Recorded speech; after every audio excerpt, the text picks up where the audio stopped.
ver agora o quadro Alimentos e Plantas que Curam, com a doutora Rosângela Colato, dando dicas para melhorar a nossa qualidade de vida com esse tempo muito seco.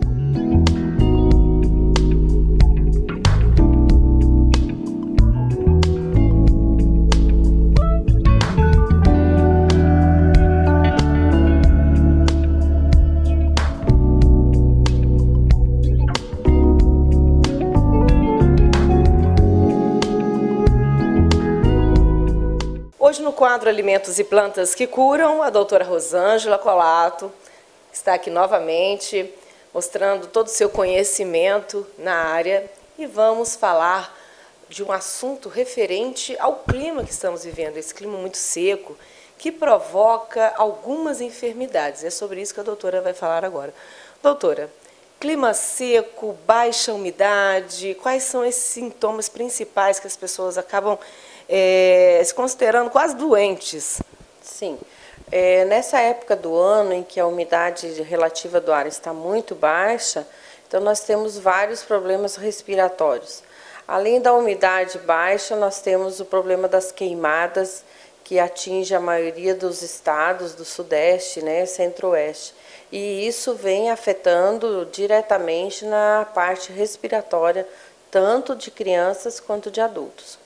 Então, nós temos aí todas praticamente as asites, né? Renite, sinusite, faringite, temos também os problemas de bronquite, a falta de cuidado com a pele, que vem as dermatites também, né? Porque a pele fica seca. Então, nós vamos falar hoje um pouquinho, começando pela rinite alérgica. Bom, a rinite alérgica, ela ataca, não tem idade, na verdade, para dizer assim, chegar, né? Tanto adultos quanto crianças.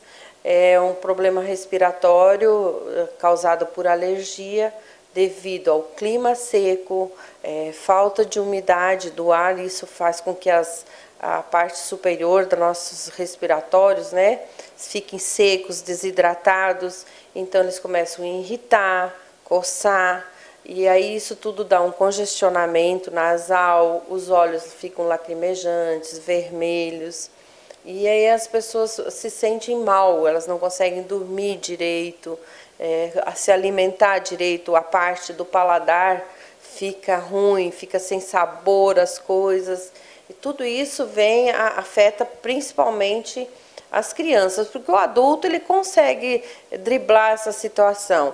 Agora, as crianças são as que mais sofrem. Então, nós temos alguns medicamentos da homeopatia e também da fitoterapia que pode auxiliar no tratamento, né? Porque se recorre principalmente aos antialérgicos. Então, nesses quadros, os antialérgicos são os principais medicamentos de escolha. Na homeopatia, nós também temos antialérgicos.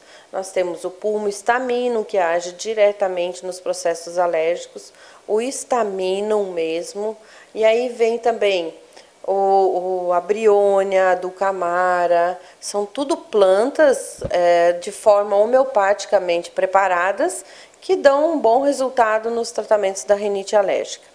Além de também a gente fazer algumas gotas nasais à base de própolis, né? Que é muito usado porque eles aumentam a imunidade, o própolis. Então, todos esses medicamentos, eles vêm a auxiliar muito numa prevenção e mesmo no tratamento de uma rinite alérgica. Um outro problema que ocorre muito, Andréia, nessa época do ano, é a sinusite. Então, a sinusite, às vezes, ela causa mais consequências, mais problemas para as pessoas do que a própria rinite alérgica que a gente já falou. A sinusite, ela tem um quadro bem complicado, onde nós temos também as bactérias que estão diretamente ligadas com ela. Então, quando uma pessoa adquire a rinite alérgica, ela tem uma produção muito grande de secreção na face, nas narinas, e isso, se não for tratado a tempo e direito mesmo, então essa secreção ela começa a virar como se fosse um bolo degustador para as bactérias. As bactérias adoram secreções, porque ali tem muita proteína, tem muito açúcar, né? E aí é o lugar predileto das bactérias. Então, elas começam a se proliferar e ficam dentro da cavidade nasal, nos seios da face, mesmo na testa. Então, o que ocorre muito? Ocorre das pessoas sentirem muitas dores de cabeça, principalmente na parte frontal, né? Em cima dos olhos, geralmente, até nos olhos mesmo, e nessa região da face. Então, quando uma criança, um adulto se queixa muito de dores na face, a gente suspeita praticamente de sinusite. Então, se encaminha ao médico, geralmente um otorrino, para que ele faça a investigação. Nós usamos, dentro da fitoterapia e da homeopatia, um medicamento chamado Hidrastis. O Hidrastis ele tem a função de diluir essa secreção, ajudar no combate às bactérias, né, e aliviar os sintomas da dor de cabeça. Com isso, a gente usa também o Kalium bromatum e o cáustico. Por que a gente usa essa formulação mais completa? Porque ela alivia sensivelmente as dores faciais e, ao mesmo tempo, vai tratando dessa secreção e retirando ela da face das pessoas. Uma coisa que se deve usar muito nos casos tanto de sinusite quanto da rinite é o soro fisiológico. Por via nasal. Então, isso vai limpando, não tem horário e nem quantidade para se usar, como ele é um produto inócuo que faz bem à saúde. Então, a gente fala assim, lave as narinas quantas vezes você puder durante o dia e mesmo à noite, para evitar alguns medicamentos descongestionantes. É lógico que tem certos tipos de doenças, como as crônicas ou uma sinusite mais aguda, por exemplo, também, que necessita de medicamentos antibióticos, antialérgicos, anti-inflamatórios, descongestionantes e aí antialérgicos. Então, é uma infinidade de medicamentos. Mas a gente, dentro do fitoterapia, tem alguns medicamentos que são muito usados. Por exemplo, o alcaçuz também. O alcaçuz é um excelente antialérgico e que age junto com o própolis no caso de sinusite. Por quê? Porque o própolis já é considerado um antibiótico natural, um anti-inflamatório, o alcaçuz é um antialérgico, e aí a gente faz uso também da equinácea, que é uma planta usada para aumentar a resistência das pessoas. Então, tudo isso em conjunto dá um bom retorno para quem tem problemas de sinusite. Muitas pessoas também falam assim, é só eu pegar um arzinho que eu fico gripada. Não é. E tudo isso vem de acordo com a baixa imunidade, com a exposição do quente, do frio. Essa época se usa muito ar-condicionado, pouco umidificador de ar, né?